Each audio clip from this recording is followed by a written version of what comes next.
Hey guys, welcome to another edition of the Detour. Back to our normal time, 7:30 Australian Eastern Standard Time. Could change tomorrow, we don't know, but we're going to try and be consistent. It's a massive night of cycling here in Australia. There's a lot to unpack. I'm joined, as always, by four-time national road champion Johnny Trevorrow, Olympic gold medalist Scott McGrory. Scotty, you've delivered this time. We've got a big guest that we're going to open the batting with. Yeah, fantastic to actually get inside one of the winning teams of the Giro d'Italia with, of course, the former Australian road champion Miles Scotson. And he's with Groupama FDJ, doing a great job for Arnold Demar. So welcome to you, Miles. Hey, guys. Thanks for having me. G'day, Miles. Thanks for coming on board, mate. Fantastic to hear from you, bud. First question, mate.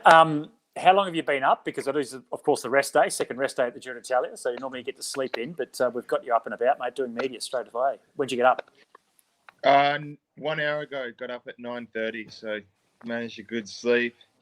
Good and need it. We got some really early starts this week. I think tomorrow will be up at 7 a.m. There must be pretty big buzz in the team, mate. It's been an amazing Giro so far with 4 stage wins with Demar. What's the vibe like on the bus? Yeah, everyone's actually pretty relaxed, but yeah, super nice atmosphere. I was looking around last night. I kind of had some bottles of wine that Arno had ordered for staff riders. Everyone was just relaxed. So, I mean, we've got one more stage to go for now, but wow, pretty much we'd already achieved. But if that point's just a win, yeah, that would be unbelievable. I was going to say, Miles, it's been fantastic watching what you're doing, and you're very much a part of that important lead out for Demar. Can you just take us through what it's like when you're approaching the last 10K, even though you've had plenty to do before that, but when you know it's going to be a bunch finish, the nerves and what you do? Yeah, well, this was the first year I really had a bigger role in lead out, and as we've gone along since August, it's just become more and more important. I felt my role, and normally I go third to last guy, but here with one guy, he's out the tour now. He wasn't quite at his normal level. In Cinco de Mayo, I kind of took his place to do that last kilometre. But yeah, I mean, we've been nailing the lead outs every race this year. I think we barely missed one. But I feel more stress and more pressure every time. Like, we already won 3 stages, and the stage this week where we had bought. I was so stressed. 5K to go, trying to stay calm, but I just, you just have this thing in your head. Oh, we're going to get blocked. We're not going to hit the front. We're not going to hit the front. Yeah, it's a stress. I think in sprint trains though, compared to climbing, you got that build up of adrenaline. Nerves when you pull it off. I mean, I don't know because I'm not riding in a GC team, but I reckon it must be a better feeling than, kind of pulling for 100K and then you climb a win and you arrive 20 minutes after. Like, oh, yeah. To me, yeah, I really enjoy that, the anxiousness of the sprint train. Do you have to show a bit of prick in those finals as well? Like, as you said, guys are trying to bump you off your wheel. Do you get sharpen the elbows up and stand your ground? Yeah, I mean, I have this feeling you see other sprint teams, some of their lead out guys are more worried about trying to, how do I say, block you or screw up your trainer. I always try to think about Arno giving him a good ride and a clean ride to the finish. But I mean, after stage 4, actually, we were celebrating after the line there, and I turned around and there was Ilya Kies waiting from Quickstep, waiting for me to finish celebrating, to have words with me. Apparently I nearly crashed Quickstep in one where you had always tight corners and we were really diving on an inside, and in the race everyone's just trying to do their job. It's never you're trying to, for me anyway, it's never I'm trying to flick anyone, but when you're going for wins and it's at the Giro, big target for Demar, I absolutely cannot back out if there's another team kind of in the way. So did you calm him down or just snap him one? I I mean, I no, I kind of try to play the nice guy because you don't want to get too many enemies in the peloton. And I just agreed with him, whether I agreed or not. I just agreed and apologized and tried to cool the situation a bit. Yeah, I mean, I was in a good mood anyway. Really, I didn't give a shit because we just wanted to know Love it. It's good to hear that there's still a few grumpy old men in the peloton. So, yeah, I know Elio really well from back when he first started in the 6 days. So it'd be interesting maybe to have a conversation offline just to find out exactly what words were said between you two. Hey, what I find really interesting, what you said before, though, is how getting these wins and you get the lead-out train sorted really well. Arnold gets the wins. And before the Giro, he was in such incredible form this season. It's been amazing. So you get the confidence from his wins, but with that builds the pressure that you have to get it right each time. I think that's a really unique or quite an interesting observation to hear you say that the confidence is great, but then that builds more pressure. But you're obviously coping with that and your role within that team. What language are you guys talking to each other in the lead-out? Well, I mean, yeah, Arno, obviously, he's speaking a little bit of English now. My French is not super good. And the other lead-out guys who have been in the team longer than me are speaking good French. So I think coming into those finals, it's actually Arno is saying nothing. He is really just, he puts the guy behind me, Garnieri, for us, he's running the show. He's making the plans. This is how it's going to be today, and Arno's just following. He doesn't really have a say, and everything coming back to me in those last kilometers is coming from Jacopo, and then I'm normally yelling to. Here it's been Konolovas, the Lithuanian, in front of me. So the language is actually English because Arno's not saying anything. So he's just hearing three guys yelling. English. How important, mate, is chemistry in that train? Like, you want to have a relationship where you want to bury yourself, and you're essentially taking big risks in those finals for your leader. He must have a lot of respect in your team.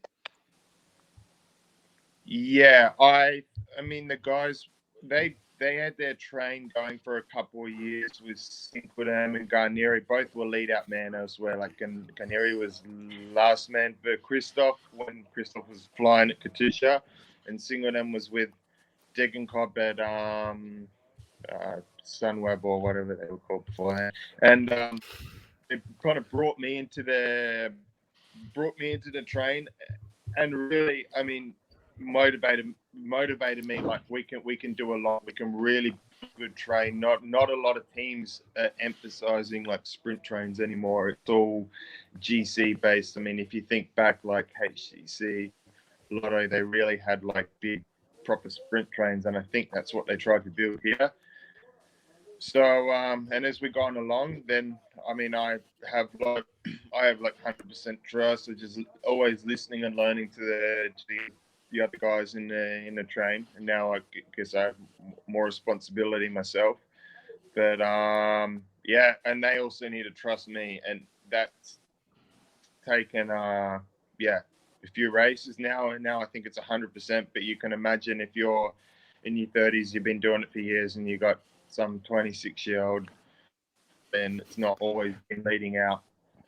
Whether they want to always follow me through that corner. Well, actually, that happened on the fourth stage, Arno's first, when we went into the corner, and I think Jacopo went, "Oh, he's going too quick here," and he let the gap go, and that's where I go away on that occasion, and I had to make a decision there that I can't wait for him to get too big, and I just tried myself to make other team chase. But that was probably a moment also where coming into that last corner, there was like not 100% trust, I think. It's like the last corner of the criteria, mate. Aussie track skills, well done. Yeah. Just a quick now. The amazing thing is, you know, you've won 4 stages, sensational, and yet you're only 30-something points in front for the points race from Sagan. So, because he's a frustrating bugger, he really never gives in, does he? And that stage that he won the other day was staggering. So. I know you with one stage to go, one real sprint stage where you're going to put it all on the line. But with Sagan, you're never really completely comfortable, are you? No, I mean, we go into the mountain days just like pretty much getting ready for a long day, just get through with Arno. But then there's always like, you go to do the meeting, there's a sprint bonus at this kilometer. We have to watch for Sagan going in the break. And like, if he really wants to, he can really climb. And yeah, there was a stage which he won. I think he would have won in any shape or form that day. I mean, he went into the break. Arno was dropped out the back. We brought it back to the peloton. We saw, and we just went, we couldn't close, and the break was way too strong. Even if we did bring it back, I think he still would have won the stage. I mean, he's a rider, and he can climb, he can do anything, and yeah, I mean, possible last week, and sometimes there's no answer. If we hit a climb early on and he jump in the breakaway and we can't follow, there's not much you can do. So yeah. We're getting a few comments. We're getting a few comments coming in. Samantha says, had an unexpected chat to Miles's mum at the TDU a few years ago. She's very proud of her boys. And then Betty Edson says, on ya, Miles. So there's a lot of support coming through, mate. What were you going to say, Scotty? I was going to say, the Giro's notorious for having big transfers, so lots of miles in between stages, so to speak. Pardon the pun. But how are you finding it? Obviously, it's challenging this year, even more challenging because of the COVID situation. But overall, how is the Giro? It's been okay so far, but I mean, in this last week, I don't think it's going to be possible to run the stages as they are. But the last week is massive. I mean, tomorrow we have 220 kilometer over 230 kilometer stage. We have an hour and a half to drive in the bus to start. The stage is starting at 10:10 because we have to be finished before dark. I mean, it's not like in May. I mean, it's getting darker early now. And then we've got another 2 hours after the stage. So tomorrow's just going to be a massive day. That's a monster. Yeah. It's going to be nearly 4 hours in the bus on top of 230 kilometers. Yeah. That's nuts. And you do a circuit at the end. So if they actually really wanted to, they could cut one of those circuits out and shorten things a little bit, didn't they? Because I think you'll cut three times on the finishing circuit to take it out to 230 Ks after all those transfers. It's crazy. Yeah. Chop it. That's what they should do. Yeah. And obviously, what's the conversation going on with you guys in the bunch? I'm sure you'd be happy with this one if it comes out that way. But the Stelvio, in a couple of days, they've got to go over the top of the Stelvio. It's already snowing up there at the moment. What are they going to do there? Do you expect them to be able to complete that stage the way they want to or not? I reckon he might have frozen. You look at the... Oh, we have. We've lost him, yeah. Yeah. It's a prickly question. No, that's all right. If Miles's internet's cut out there, there's not much we can do. We'll see. Yeah. We'll see if he jumps back on. We'll see if he jumps back on. Yeah. But hey, great of him to do that anyway in the middle of okay, it's the rest day, but there's still all the stress and everything that goes on 2 weeks in. So I really appreciate the fact that he came on. It's great. Oh, he's got a bit of spark too. I loved his recap of the stages and talking about the potential biffo and showing maturity too. Because John, if that was you, it would have been right and left hooks. It would have been like that Barreto fight. Remember that year, Scotty, when they disconnected the wheel? We got the wheel, yes, with Rui Costa. Rui Costa didn't know what was going on. Barreto was going nuts. Bring back the biff, I reckon. It's all for entertainment.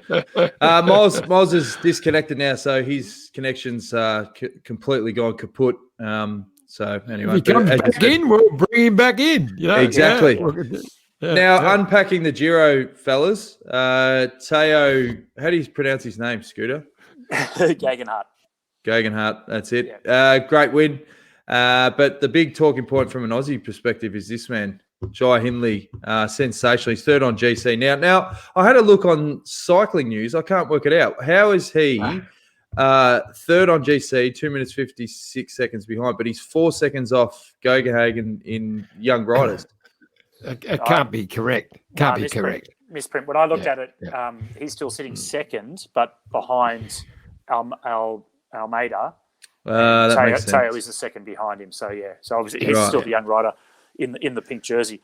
And he lost a little bit of time yesterday, the tour leader, but he held on. He was okay. He got into his rhythm and fought back and still holds the jersey now, but only 15 seconds. But showing some courage. He didn't just completely capitulate like the guys like Nibali. It was great. It was good, wasn't it? Yeah. It was great. But I think that showed us that he's not going to win this Giro, because that was a tough stage. We've got another 3 of them to come this week. I think Kelderman's going to win it myself. But while we're just going back to talk about the Aussies, it was an Aussie day. We had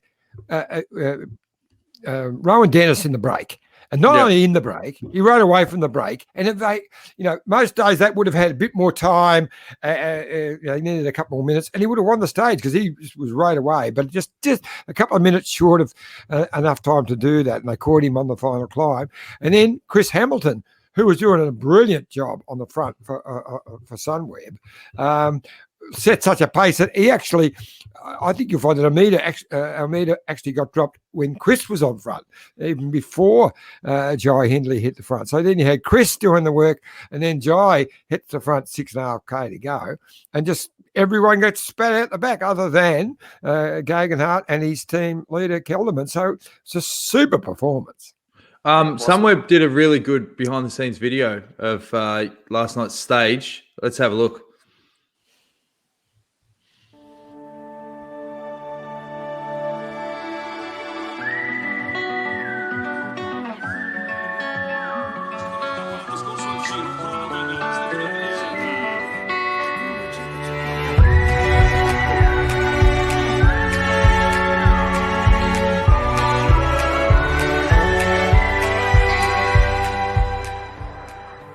We need to try to make sure that the GC group is going for the stage win.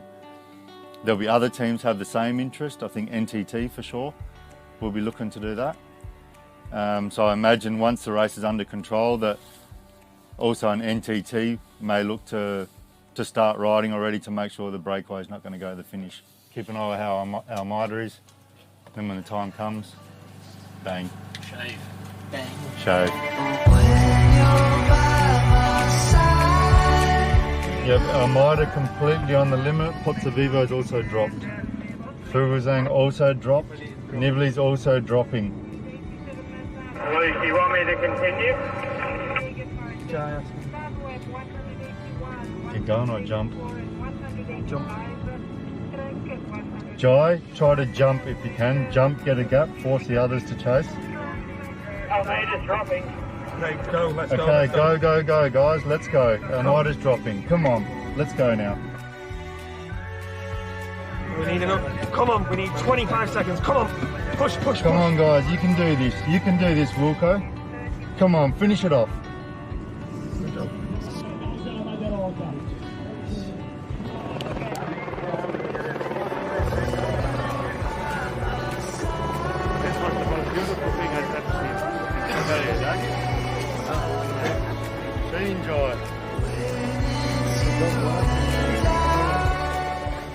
It was good. It was a perfect day by the boys. Like, stuck to the plan, and everyone executed it perfectly. So you can't ask for more than that. Goed spel, maat. Bedankt. Goed doen. Was goed, man. Actually, from the last climb, actually all day we rode in front. Everyone was super strong, and actually I need to follow only my guys. It was crazy what they did today. Also Jai, actually everyone. So it was unbelievable. So strong team. That is brilliant. Now, I can't imagine Luke Roberts ever being an AFL coach. I can't see him. No, he won't be, because he won't. He won't be jumping up and down. Oh, great. We've got him back. Sorry, yeah. With Italian hotel Wi-Fi, it's always a bit of a struggle for these things. Sorry, cut out like that. We've got a few more minutes though before You have to head Well, off right into the group so we can finish. I have to get in a common question that we're asking all Aussie riders. What's your plan at the end of the year? Because there's a lot of talk that a lot of the Aussies can't get back for obviously quarantine reasons and so forth. What are your plans? And have you heard anything more about if races like Tour Down Under is something that the team's keen to do? Good question, actually. I mean, probably, yeah, I think the Tour Down Under now, my team has said is most like, well, they don't know the full extent, but at this stage it won't be an obligatory World Tour race. So I think my team have already said they won't go, which is, yeah, I don't know if it's meant to come out, but that's not a surprise for a French team, to be honest, if they don't have to go all the way to Australia. So probably will stay in Europe because, yeah, it's been a long, stressful year. I don't really want to spend two weeks of the off season doing a quarantine. I guess now the best thing is going to be focused for next year, but I think it's going to be pretty boring off season. I mean, the bars and restaurants are all closed back in Catalonia now. You know, I keep myself occupied when I'm at home, but yeah, I was looking to enjoy a bit this year. Last year I spent the off season at a knee reconstruction, so I was on the couch most of it, and probably be on the couch again for this one. Different reason. Have no advantage. Hey, I've got a question for you, mate. So for people at home that are listening, usually, and things are changing a little bit now, but normally the large chainring on a standard race bike is a 53-tooth chainring. Now, to win the national championships a couple of years ago, you decided to whack on the 54 to have a bigger gear for the downhill run in to Buninyong, and you attacked at the right time, used the bigger gear to get the win. Have you actually put on a 54 since then? Are you doing that during the Giro or not? Well, actually, it's a good thing because coming from Sound 23, it was like, 54 chainring. I barely have used a 53 this year. I think I have not had a 53 on my bike. These lead outs, always with the 54, and if it's quick, I even put 55. So whoa, wow, running, yeah, done a couple on the 55. I don't really like the 55 though, because if you've got a long stage, it's a bit with the bigger than your big chain rings 55. You're always in and out the big run. It's not the best, but sometimes it's needed. I've done a couple this year. We had just a really quick run in where I had to use 55. But yeah, here always 54 on mountain days just to speed up a bit on the downhill. Yeah, it's always strong 54. like bull. Ah, you bloody softies. Yeah. We used to have a 56, but then again, we only had a 12. We only had 12. We didn't have an 11. Yeah. I've heard stories from you, John, saying that you only had 13s and you wanted to. 13, but the last couple of years we got the 12. Yes, but I didn't beat the Fleming because that's right. I only had the 13. You did right, Scotty. Hey, Stuart asked a question. With Aussie podiums and Grand Tours as scarce as hen's teeth over the years, are we looking at 2 in a row this year with Richie and now Jai? Can Jai hang on in the last week given the TT towards the end? What do you think, Miles? I mean, you guys see more of the racing than me. I mean, these mountain days, I don't even know what's going on. Watching the highlights on the bus after stage yesterday, and it's pretty impressive how Jai and Chris Hamilton are riding. And yeah, I think Jai's in third now, but the way they're going, I mean, last week it was so hard where you see this guy being flying from the start like Armenia. If he really cracks and they really crack him, who knows? Like Jai could move up into second. That's what I'm thinking. I think he could only improve his place from here. I'm thinking looking at yesterday that there could be a Sunweb 1-2 with Kelderman and Jai, but we'll see. Could be a Bernardino Greg LeMond situation. They just start flicking each other the last couple of days. Yeah. Oh, that'd be great. Well, we really appreciate you coming on the show, mate. You got a lot of support back home, and you're very mature. The way you handled that potential biffo after the finish was something that our old mate John Trevorrow wouldn't have done. So hats off to you, mate.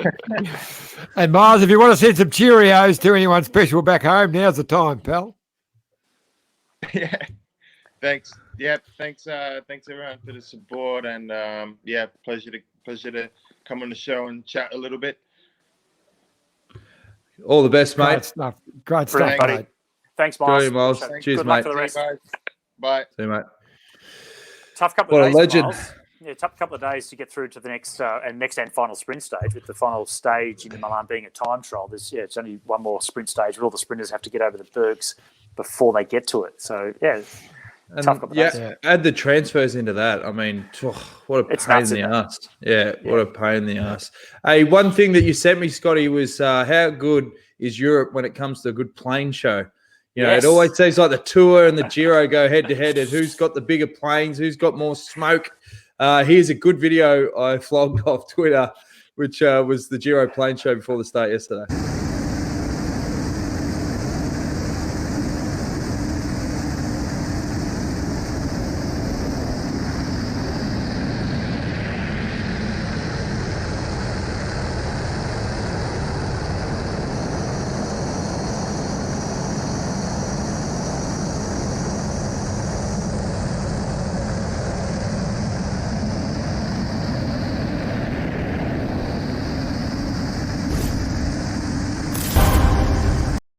I was just thinking that apologies to anyone that's listening to this as an audio podcast, because it was 30 seconds of just that scene there was more tailored, obviously, for YouTube. Very nice, Well, though. If you were listening, That it was just beautiful. shows the people listening on podcasts, and thank you very much. You better jump on YouTube and have a look at that, because you're missing a lot of great stuff. Now, is there anything else you want to add for the Giro before we move on to our sponsors and Just interesting what Miles just said about Jai, who has been riding really well. It had to have been almost perfect storm for him not to have to dig real deep at some stage. He's going to have to use a lot of pennies at some stage, I would think. I could see a Nibali or someone like that coming good, getting up the road, and even all the other teams are doing a really good job, Chris Hamilton and the others, at some stage or other. If Kelderman doesn't need Jay to do a big, I'll be amazed. He'll have to dig in big time, which will probably affect his chance of getting on the podium. And I don't think that's what he's there for right now. It's just turned out that way, and great if he can. But I'd be very surprised if he doesn't have to use a lot of his ability at some stage to save the race for Kelderman. I totally agree with you, Johnny. What I did notice from the stage last night was that Kelderman was happy just to follow, with Jai riding tempo all the way up, and Teo, following him, waiting just for the sprint. He wasn't really looking to gain time; he just wanted to win the stage. Whereas Wilco was trying to get time, but didn't go over the top of Jai until inside the last 500 metres, which basically indicates that Jai was setting such a good tempo that Wilco was happy just to follow, because otherwise he would have gone. He was going for GC. It wasn't about the stage. So I think Jai's absolutely motoring. Have you not learned anything from 2020? Never use the phrase, I'd be very surprised if this is probably going to happen. So, it'll definitely happen now. For sure. Yeah, exactly. Nibali and Pozzovivo was the other one we expected to attack. And they lost. It was a minute 36 from Nibali and a minute 54 from Pozzovivo. So they're well down, but they're not going to stop. If they've got some legs, I'll keep trying. That's for sure. It's going to be a cracking last week. And obviously, with all these climbs that are covered in snow, there's going to be drama every night. And we've got the bloody Vuelta starting tomorrow. Like, if you're into your bikes, it's just a smorgasbord. And if we had Miles' Bay, brother, Miles' brother Callum, I think, is starting the Vuelta for Mitchelton. Oh, yeah, awesome. We'll have to chat to him as well. All right, John, now the time has arrived. Mitchelton Wines. The beautiful Mitchelton Hotel in the wonderful Goulburn Valley, overlooking the Goulburn River, just set in the most gorgeous spot of Victoria. So as you can see, that view there shows us the hotel. You've got all the other great clips ready to clip in shortly, haven't you, Dan? You said you were going to do that. I had a busy day, mate. Okay. So that view you get from those hotel rooms right across the front there, that looks out over the pool and then right out to the Goulburn River. On the other side, you look out over the beautiful bushland and also onto the Goulburn River, which snakes right around the property. Up on the big spire there, you can look out over the beautiful view of the whole Goulburn Valley. You see quite a way. You can probably see 100 and something kilometres into the Strathbogies one side, almost to Shepparton on the other side. And then you go down in the lift to the amazing Aboriginal Art Gallery, which is just staggering, world class. Just outside into the cellar door where you can book a wine tasting and get into some of those magnificent wines. There's a wonderful, the Heathcote Shiraz is my favourite, but there's also a sparkling Shiraz, which is I didn't know I'd like it so much, but I've gave it a bit of a nudge again last night, actually. Well, if it's wet, it's a good start. It's alcoholic. You're into it, Johnny. And then, of course, there's the beautiful Muse restaurant, which, as I say, you can explore the seasonal menu with wines perfectly paired. And I was just in there a couple of weeks ago, and as I think I mentioned earlier, I had a kangaroo tartare, which was hoppingly good. Yeah, Joe. I jumped right into it, as you might say. Sorry, guys. And then there's the day spa. You can jump in and quiet the mind, unwind the body, rediscover your balance after a few reds in a setting of peace and harmony. Can I just say, I want you to go up there, nothing will. Yeah, can I just say, honestly, if I closed my eyes then, I would have thought that was Morgan Freeman doing that. Oh, yeah. It was just incredible. Yeah, with the conversation. Yeah. Oh, Dan, have you got those clips? No, you haven't. Okay, right, I'll keep going. Okay, Morgan. Yeah. All right, I'll definitely have some new photos of Midland Winery tomorrow. And I could you say the same thing every time. I need to get ones of the restaurant. I need to get ones of the massage and the relaxation therapy. I need to get ones of the Aboriginal art gallery. Yes, and the Goulburn Valley. I need some chopper shots. I've got my work cut out. You mentioned snakes. You did mention snakes, didn't you? Oh, no, there the snakes around. Okay. Yeah, that's right. All right, here's quick words from our great mates at Bike Exchange. Look at this bike. You think it's just a bike, right? But it's not. It's a bike. 374 people are looking at. This guy, this girl, them, all looking at it. People from here, there, and wherever this is. People that are looking for a bike. Or just a piece of it. Amateurs, semi-amateurs, and pro-amateurs. This guy wants this bike, but with this crank and these bars. This could be the perfect match. But not this one. This girl has a bike to sell, and thousands of people might purchase it. Eyes on Bikes help grow small businesses. His, hers, yours, and the latest data and insights help those businesses keep moving. We are the world's #1 bike marketplace, with over 500,000 products and 900 brands, where buyers and sellers are brought together in a place where a bike is never just a bike. Bike Exchange, where the world buys, sells, learns, and rides. Thanks again to our great mates at Bike Exchange. Now, Tour of Flanders. It was unbelievable event. We said before the start it was probably going to be a battle between the three big guns, Van der Poel, Wout van Aert, and obviously Alaphilippe. Turned out to be that way, but obviously there was going to be drama. Now, just before the Alaphilippe crash happened, I was talking to Daryl Impey and Bewley, who were sitting back having a few beers. I said to Bewley, hey, wasn't the Kiwi Jesse Sargent, wasn't there a big incident with him this race? He goes, oh, yeah, bro. Well, that pretty much finished his career after that. And I said, geez, it's funny how, particularly 2020, there's always something, dramas or crashes, and literally 2 minutes later, that crash happened. But it was a fantastic battle between Wout van Aert and Van der Poel. Are we going to be looking, Scotty, at this could be the next 10 years, these two just going like Boonen and Cancellara days? Yeah, I hope so. And look, Remco Evenepoel is going to step up as well in, maybe not the Flanders style races, but he's another Belgian that's going to be thrown in the mix. Maybe Hershey will come into the mix with these guys.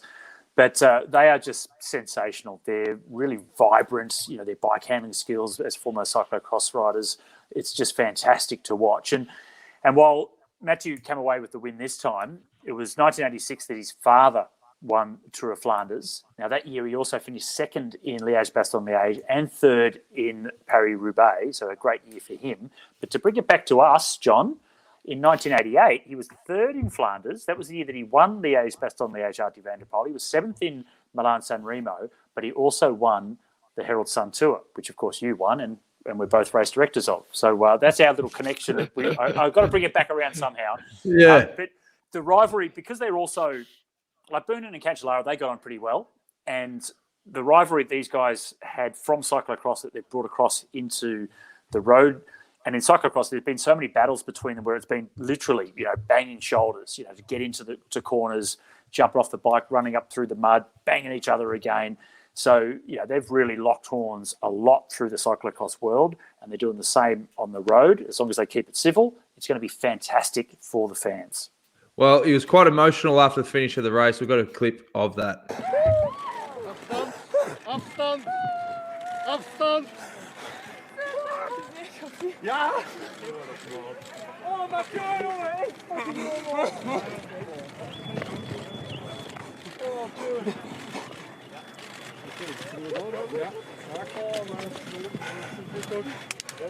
Piek hem bal, jongen, maat. Ik piek hem bal, vriend. Oh, je zet hem aan, jongen. Oh, fucking wel. Wat een sprint. Wat een sprint. Great stuff. What do you reckon, Ippy? Amazing. I Clear the can't believe that Scotty didn't add the fact that I raced against Adri, and so did Scotty. So that's how long he raced for, how many generations. But he had a 40-year career. That's why they both raced. He had 20 years as a pro. 81, I think, was his first year, DAF Trucks, and then he finished with Rabobank in 2000, and we both did race against his dad. Yeah. I was only 16 when I raced against him, of course. Well, here's Van der Poel's post-race interview. Yeah, it was Alaphilippe who opened the race on the Koppenberg, and then I immediately felt that I had to go with him. And on Tyenberg, it's Van Aert who joins R2, and I think the three strongest guys in the race were in front then, and I knew that was a decisive moment. And Julien had a really unfortunate crash when he touched the motorbike. Yeah, and then I know it was me and Wout till the finish line. What did happen with the motorbike? You saw a bit? Yeah, Wout was riding at the front, and he tried to stay a bit out of the wind, and he went from the left motor to the right. And I think Julien saw it a little bit too late, and he touched the rear of the motorbike. Take us through this last sprint. That was really tight. Guess lots of emotion. Yeah, normally I always feel if I win or not, but here, I had to dig so deep in this sprint that I didn't even see if I won or not. And yeah, I know if the speed, when we began the sprint, the speed was not really high, and we waited quite long, and then I know my sprint is at my best, so I just had to road my sprint. Yeah. What means this victory for you? That was a yeah, it's incredible to win a Ronde van Vlaanderen. I think it's a childhood dream, and the beginning of the season was not really good for me, and I just kept on working with the team as well, and to finish it off like this, it's amazing. Yeah, emotional stuff. Pretty special. Obviously, the big incident, lads, was the crash, as mentioned, with the motorbike. We've got vision of that as well. Let's watch that and have a chat about what happened. And every time they try and get organised, and now they'll have to get organised because something has happened with a touch of wheels. Alaphilippe is down, and the race has completely changed complexion again. Well, this is very dramatic, lying there on the road, no sign of his bike. The one absolute guarantee with Julian Alaphilippe is drama. Sometimes it's good, sometimes it's bad. This, in cycling terms, is disaster. Well, clutching his right elbow there and really moaning in pain. These two just have to get on with the race. It looks like his shoulder's out, righty.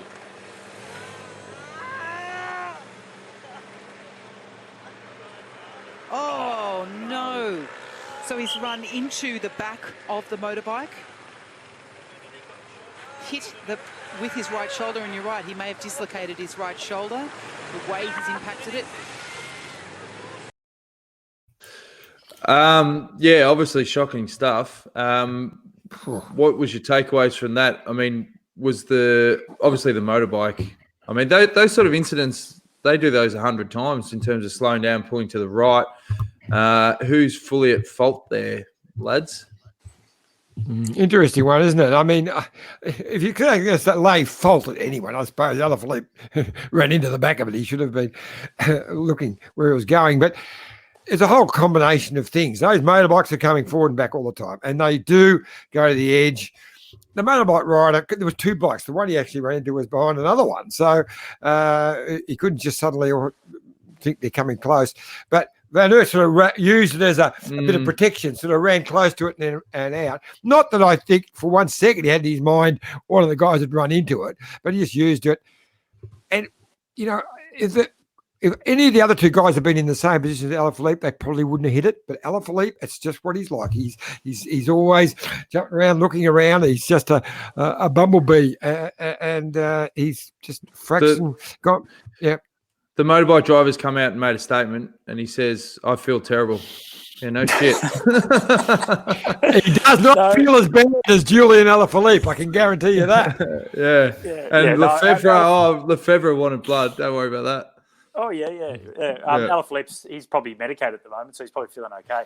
Look, there's actually a lot going on here. So the motorbike that he ran into was the race jury, so race commissaire, motorcycle commissaire. The motorbike that was in front of him that you mentioned, John, that was Moto Neutral Service.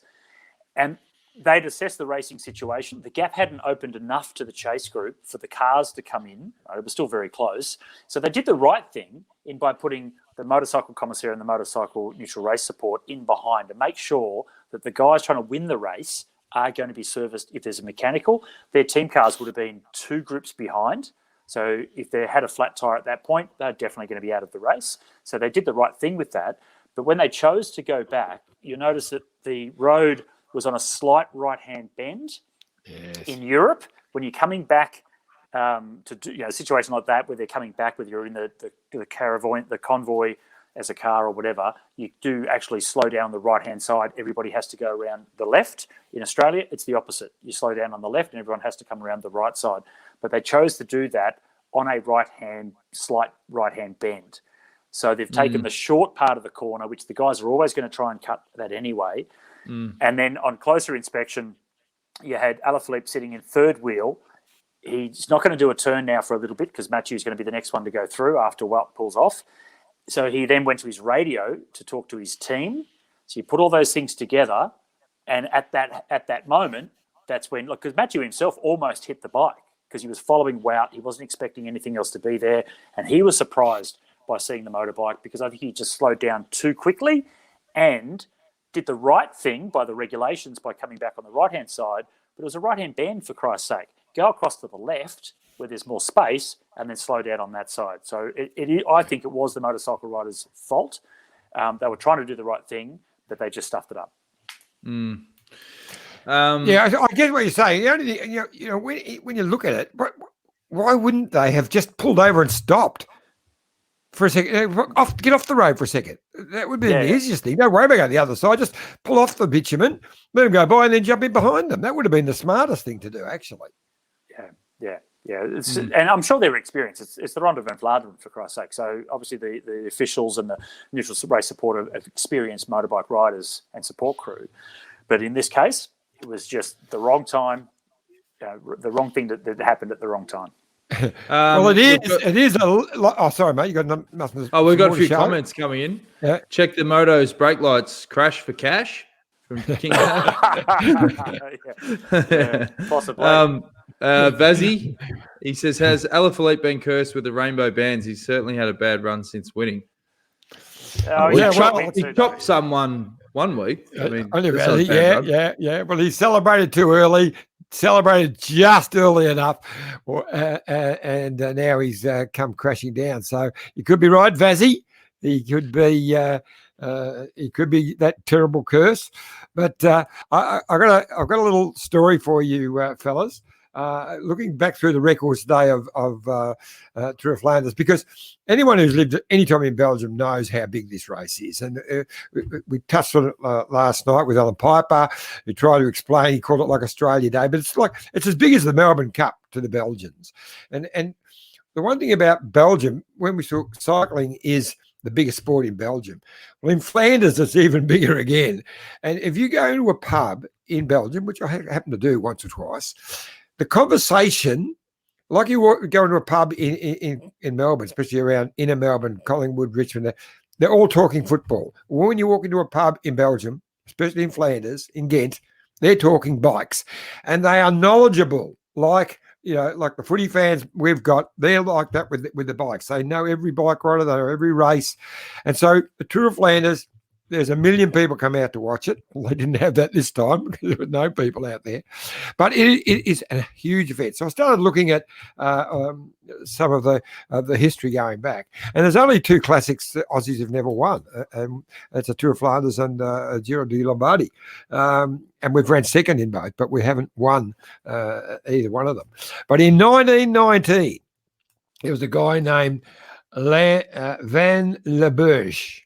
He was a Belgian, and he lined up and he told everyone he would just try and follow his wheel. He'll drop you off at your different houses, but he was going to win alone. And he wasn't the biggest star at the time, so everyone just laughed at him. And off he rode, and they never saw him again. It used to take over 12 hours back then, the Tour of Flanders. And his manager started to worry he couldn't find him. So he finally found him in a pub having a beer.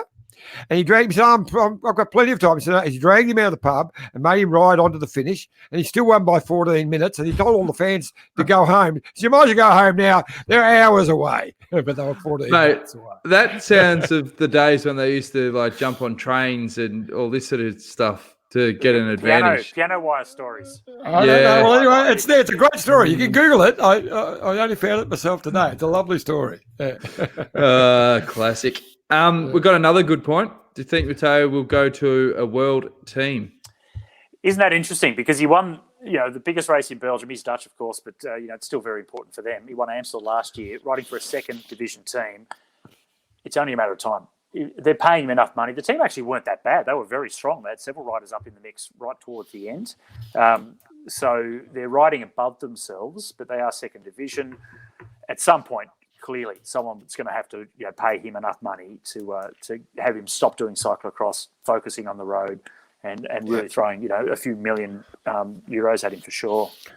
I think it'll go the other way, actually. I think because they've got a couple of big sponsors in that team, I reckon his team will step up to World Tour. I think Albertson will put some more money in. They used to be, one of the biggest sponsors in the World Tour anyway. With their a beer flavored shampoo or something. No, like caffeine. That. Caffeine.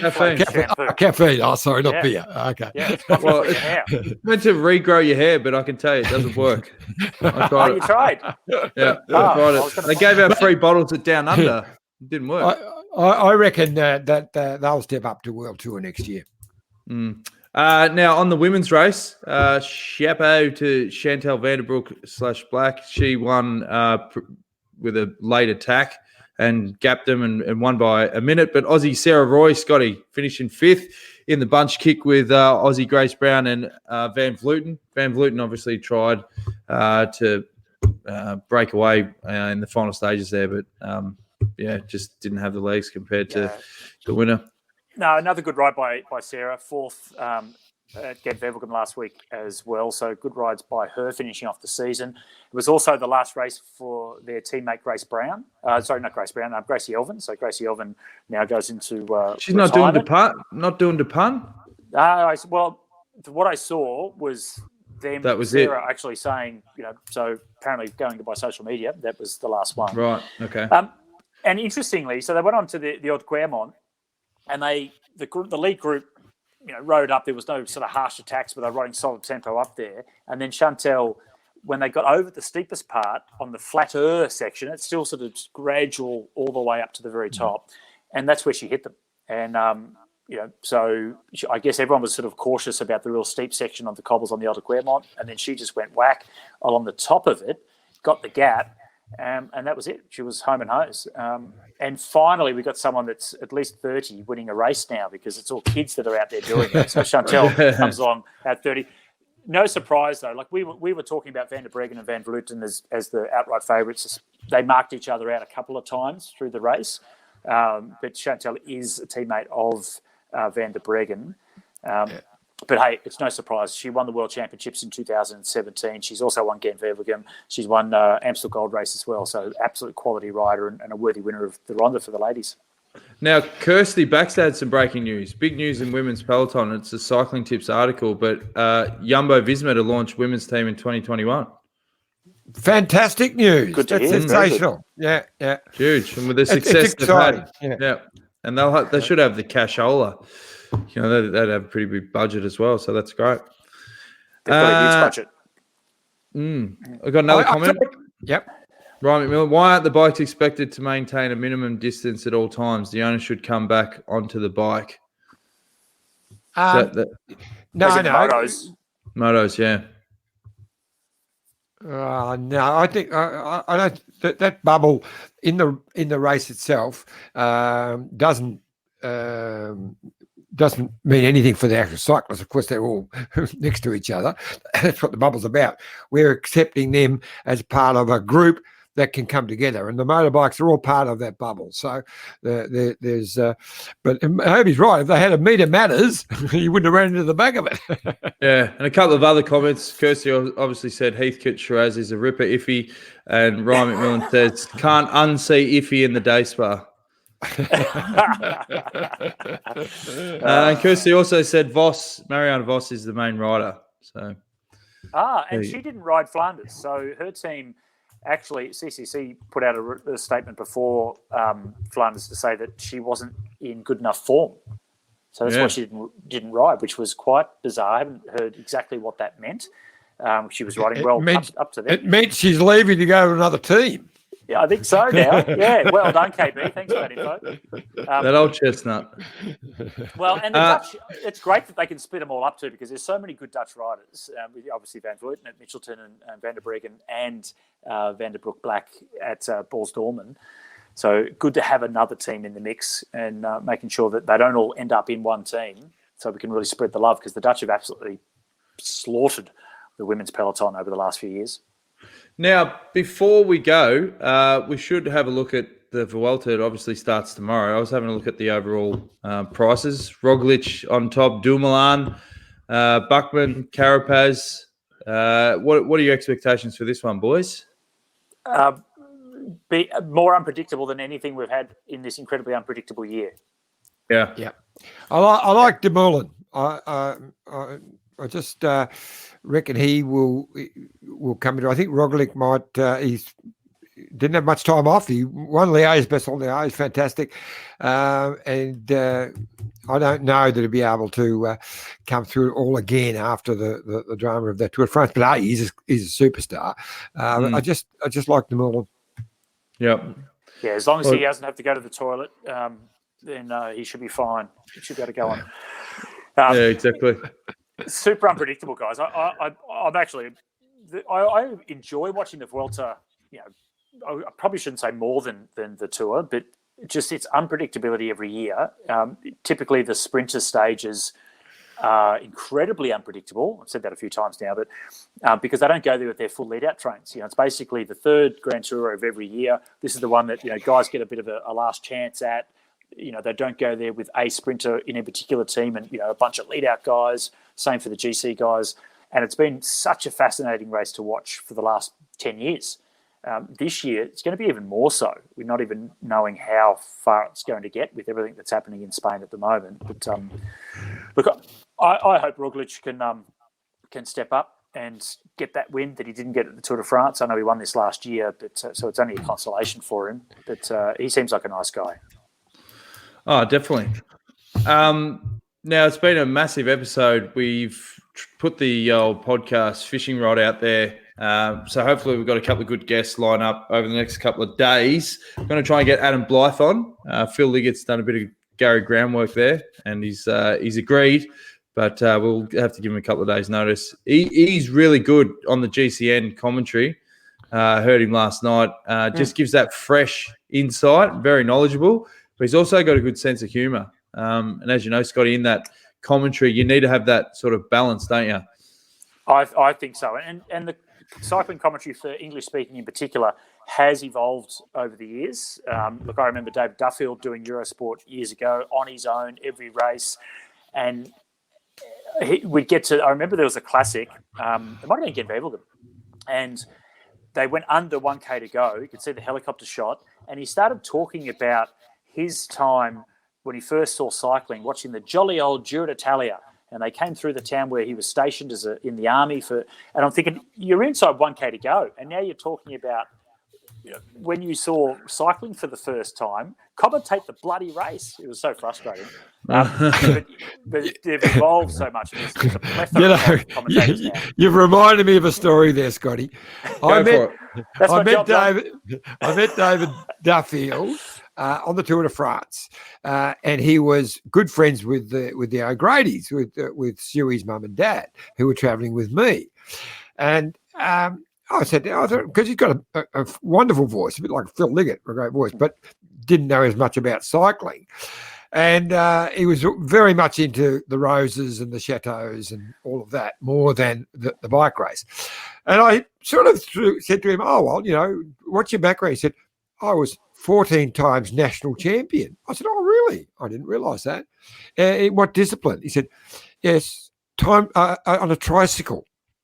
He used to race a tricycle, which was a form of the sport. They used to have time trials on tricycles. And I thought, of course you were. Of course. Now it all makes sense. Yeah, exactly. Yeah. But Adam, and I was listening to Adam as well, and they have a revolving door, in their commentary. Often with the Eurosport and GCN commentators, they'll have multiple commentators come in. Giddy doing that, wouldn't they?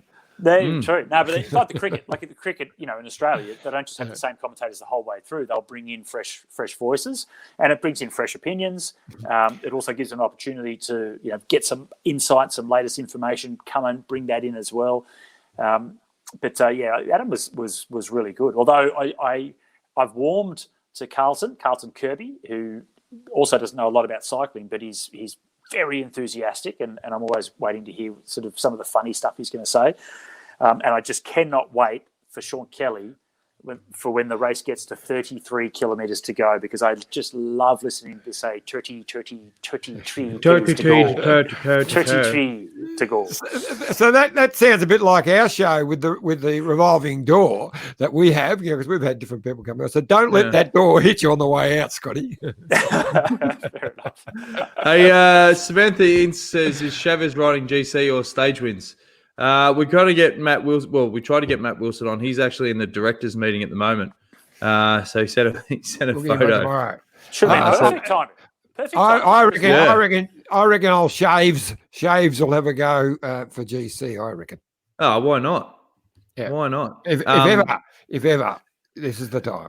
And I sent out a cast a line for Matt Rendell for tonight's show. I've sent him a message on Twitter. I said, mate, you got 3 minutes if you want to jump on. And I got a message from him half an hour ago, so there was a few cross wires there. But he may or may not come on in the next 2 minutes. Have you got any other stories just as a gap filler, lad? We've got a million stories, mate. A million. Have you told the mechanic story, Johnny, when you may or may not have been having a cigarette? Have you told that one in the pool? I think I have, but we can always tell it again. There was a Tour of Mexico. Because you mentioned Tour of Mexico the other day. So is this that same when you saw Eddie Merckx do the hour record? Yes, it was. It was. And so the race started in Puerto Vallarta, which is on the coast in the Gulf there, which is famous where the Love Boat calls in. There was definitely no Love Boat then when we were there, but we were staying in this amazing condo, so I'd never seen one before. So we'd flown into Mexico City, then flown down to Puerto Vallarta for the start, and we were laying around the pool. I was actually laying in the pool on a sort of floating lilo thing with a beer going and a little cigarette going, and then the Italian team arrived and started talking to the boys, and I'm yelling out from putting my 2 pence worth in from the pool, and then one of them said to Clyde, "Hey, your mechanic, he has a good time Clyde said, no, it's not the mechanic. That's the Australian road champion. I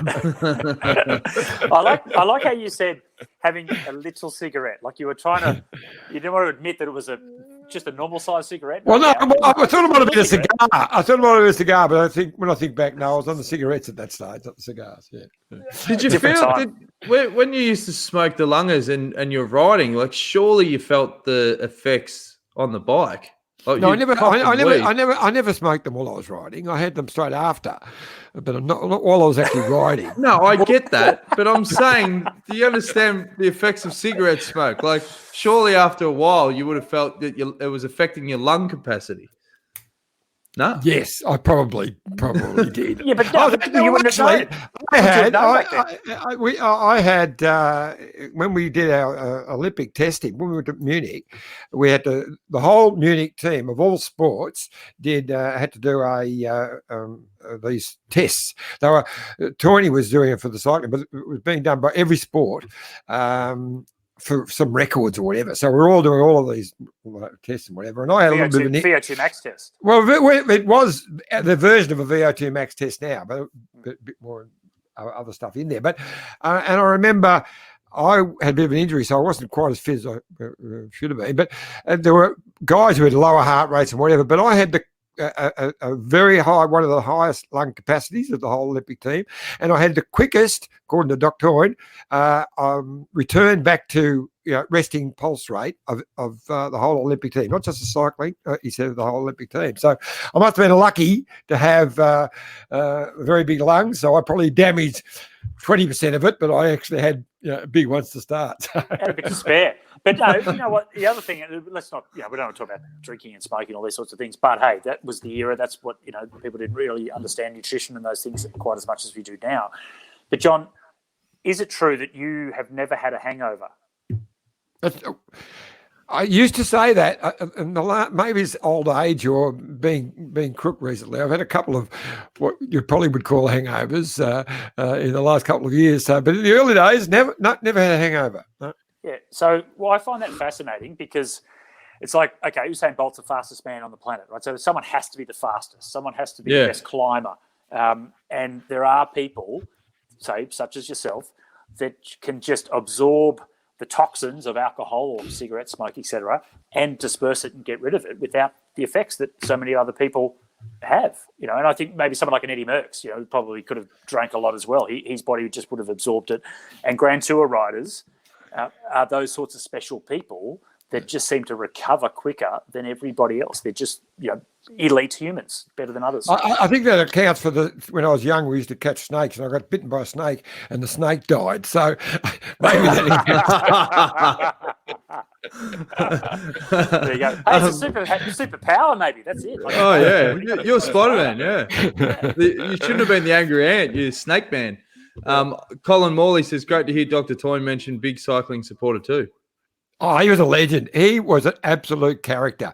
Oh, Doc loved the bikes. He was a sports doctor, but he and the last part of his life, he lived up just out of Noosa, Taunton, a little place around there. I remember going and visiting him there. But he was a big sports doctor, but loved the bikes, and he used to love having a beer with a couple of the old with the Footscray mob as well. He loved to drink, but a legend of a man. Legend of a man. You were very highly regarded with that 72 team, weren't you, John? So obviously you rode well in the cycling, but it was the chef de mission. Who was the chef de mission? They thought you were very highly regarded. Now that is a very funny story. Yes. So the chef de mission was Judy Patching. Another legend. Used to had a place just down at Point Lonsdale. Just passed away a couple of years ago, but he was an amazing guy. And I remember we arrived in Munich, and we all got called into a big meeting to tell us that we weren't allowed to have a drink in the village because Australians had such a bad reputation in Munich from the beer festival. We were going to change all of that. So if you wanted a drink, you had to go outside of the Olympic Village. You weren't to have. Okay. So after we walked out of that meeting, I bumped into a couple of Pommy mates from the Commonwealth Games, and they said, "Come in for a beer." I said, "Oh, we're not allowed." Come on. So I said, "Oh, look." So I got right round the corner to have this quiet drink with them. And Judy Patching walked past. I didn't allow for the mirrors. He looked in the mirror, saw the green of the Australian jacket, walked in and caught me, see? So I got into trouble. Anyway, a couple of days later, I bumped into a couple Hang on. How long after that you were told were you in the bar? Half an hour. Keep going. I said, oh, look, is that what that meeting was about? I missed it, So anyway, I got out of jail. So anyway, 2 days later, by this time he'd caught a few others. So he was actually doing a walkthrough. I went in there out of uniform, hid around the corner. I was with a couple of Kiwi mates, and Judy come around, but he remembered my face and said, you again. So I got called back in as I got smacked over the wrist and got a ban for 3 days from going out. And then I got into some other little trouble. Brucey Biddle and Phil Sawyer and myself got into a bit of a rumble in town, so I got into trouble for that. So then when it came to the finish of the games, So you brush over that, Johnny. You brush over that. A bit of a what happened there? Anyway, it doesn't matter. Yeah, we'll go on forever. We'll go on forever. Yeah, okay. Yeah. I'd had a couple of visits to the little hospital, and I fell down the stairs was the official report. But anyway, they're a separate story. So anyway, in the last day of the games, the German or Munich municipality put on this big party. And it was a circus, actually. I think the circus or lay type of thing was in town, and they decided to for all the drama that had happened in that games, for all with the shooting, the terrorist attack, was a terrible time. They would let every country invite just 6 people, so the chef de mission and 5 athletes from every country were to go to this special function. And so everyone was wondering who's going to be the Australians, who's going to get the invite. So I got woken up in the morning by our team manager, and he said, "You wouldn't believe it. You've been invited for the cycling to go to this." And so I knew that. So there was Raylene Boyle, there was that young swimmer, what was the name? He won all the gold medals. Shane Gould, yep. So there was the athletes. They were the ones who stood out, the medalists. Sort of a big name to forget, but keep going. Yeah. Shane Gould. She was lovely. He's only 16. So anyway, so for cycling, it either had to be Clyde Sefton, John Nicholson, or Danny Clark. They'd all got silver medals. So, and anyway, they picked me, and straight away, our manager said, "Do you know why he's picked you? Because he couldn't pick between the 3 silver medals, and I think he likes the larrikin, so he's picked you." And I thought, that's not why he's picked me. I knew my name had stuck in his head for the wrong reasons. I didn't say anything. Because it was Judy's, no one was to advise you. It was Judy's selection. He just picked the 5. See, so we had to meet at a certain place down underneath in the catacombs, and we're all waiting for Judy to come down. And I'm sitting hiding behind the post. And I remember Raylene saying to me, "How come you're here?" I said, "I've been picked." He said, "Bullshit." I said, "Look, he's stuffed up. I know that. So just don't say anything, all right?" So I'm hiding behind this concrete pillar. So down comes Judy, and the bus pulls up. "Oh, get in the bus." And everyone's talking, and I sort of last one sneak on and sit down. And we get about halfway to the event, the circus, and Judy's talking away, and he spots me. He goes, "What are you doing here?" I said, "You invited me, Judy." He went, "Oh, shit!" And sort of the light bulb. He realised what he said. "Well, behave yourself." I said, "Okay." So funny finish to that. We're at a function years later, a sports function, big crowd, whatever, and the guest speaker was Judy Patching, and he got up to tell the story of that Munich Olympics, and I jumped up. I said, "I've got to tell the story." So I told that story, and Judy was fantastic, laughed his head off. Yeah, fantastic. It's not a very common name for a male, Judy. I think it was Jude. His nickname was Judy. It was actually Jude or something, Because I've got an auntie Judy. I was like, oh. Well, we all have. That's right. Wombat Breath.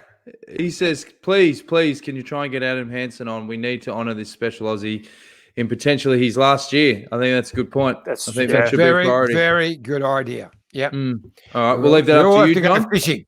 We'll all go fishing on that one. Yeah. I'm writing that one down right now. Yeah. Okay. All right. Well, no sign of Matt Randell. I probably should have given him more notice, so that's my bad. Used the wrong bait for my hook. So I'll work on that. But good we man will too. get him. Good We man. will get Yeah, him. That wraps up a pretty big show. We'll be back again 7:30 this time. We'll be 7:30 every night until the AFL Grand Final, which is next Saturday. I'll have to pre-record that one. Priorities, guys. Priorities. But thanks. Thanks for all your comments. Make sure you like and subscribe on iTunes, and also make sure you subscribe on YouTube. Tick all the notifications so that you get notified when we do go live. So we'll see you tomorrow to preview the Vuelta and preview the next stage of the Giro.